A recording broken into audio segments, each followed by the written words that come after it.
ಚಂದ್ರು ಏನಾಯ್ತು ಒಂಥರ ಇದೆಯಾ? ಆಫೀಸಲ್ಲಿ ಫುಲ್ ಎಸ್ಕಲೇಷನ್ ಆಯ್ತಪ್ಪ ಇವತ್ತು ವರ್ಕಲ್ಲಿ. ಯಾರೋ ಒಬ್ಬ ಏನೋ ಮಿಸ್ಟೇಕ್ ಮಾಡ್ದ, ಅದು ನನ್ನ ತಲೆಗೆ ಬಂತು, ನಾನು ಬಯಸ್ಕೊಂಡೆ. ಇದ್ರ ಬಗ್ಗೆ ಸಂಸ್ಕೃತದಲ್ಲಿ ಒಂದು ಶ್ಲೋಕ ಇದೆ. ಕರ್ತಾಕಾರಯಿತ ಚೈವ ಪ್ರೇರಕಶ್ಚಾನುಮೋದಕ ಸುಕೃತೆ ದುಷ್ಕೃತೆ ಚೈವ ಚತ್ವಾರ ಸಮಭಾಗಿನಃ ಅಂತ.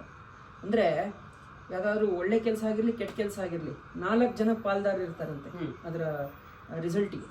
ಒಂದು ಕರ್ತ ಕೆಲಸವನ್ನು ಮಾಡೋನು, ಇನ್ನೊಬ್ಬ ಕೆಲಸವನ್ನು ಮಾಡಿಸೋನು, ಇನ್ನೊಬ್ಬ ಅದರಿಂದ ಖುಷಿ ಪಡೋನು, ಇನ್ನೊಬ್ಬ ಅದರ ಫಲವನ್ನು ಸ್ವೀಕರಿಸೋನು. ಈ 4 ಜನರು ಕೂಡ ಇದರ ಒಳ್ಳೆ ಕೆಲಸ ಆಗಿರಲಿ ಕೆಟ್ಟ ಕೆಲಸ ಆಗಿರಲಿ ಅದನ್ನು ಅನುಭವಿಸ್ತಾರಂತೆ. ಯುಧಿಷ್ಠಿರನಿಗೂ ಕೂಡ ಮಹಾಭಾರತದ ಯುದ್ಧದಲ್ಲಿ ಇದೇ ಆಗಿತ್ತು. ಅವನು ಕೃಷ್ಣ ರಚಿಸಿದ ಒಂದು ವ್ಯೂಹದ ಪ್ರಕಾರ ಅರ್ಧ ಸುಳ್ಳನ್ನು ಹೇಳ್ತಾನೆ, ಅಂದರೆ ಸತ್ಯವನ್ನು ಮುಚ್ಚಿಡ್ತಾನೆ. ಆದರೂ ಕೂಡ ಅದೊಂದೇ ಒಂದು ವಿಷಯಕ್ಕೆ, ಜೀವನ ಪೂರ್ತಿ ಧರ್ಮ ಮಾರ್ಗದಲ್ಲಿ ನಡೆದಿದ್ರು ಅದೊಂದೇ ಒಂದು ವಿಷಯಕ್ಕೆ ಅವನಿಗೆ ನರಕ ದರ್ಶನ ಆಯಿತು. ಅದರ ಬಗ್ಗೆ ಇವತ್ತಿನ ಕೇಳೋಣ. ಖಂಡಿತ.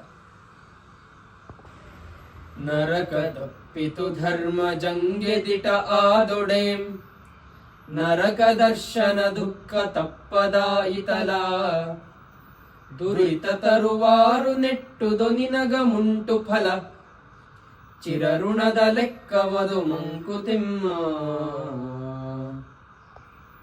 ಸ್ಟಾಪ್.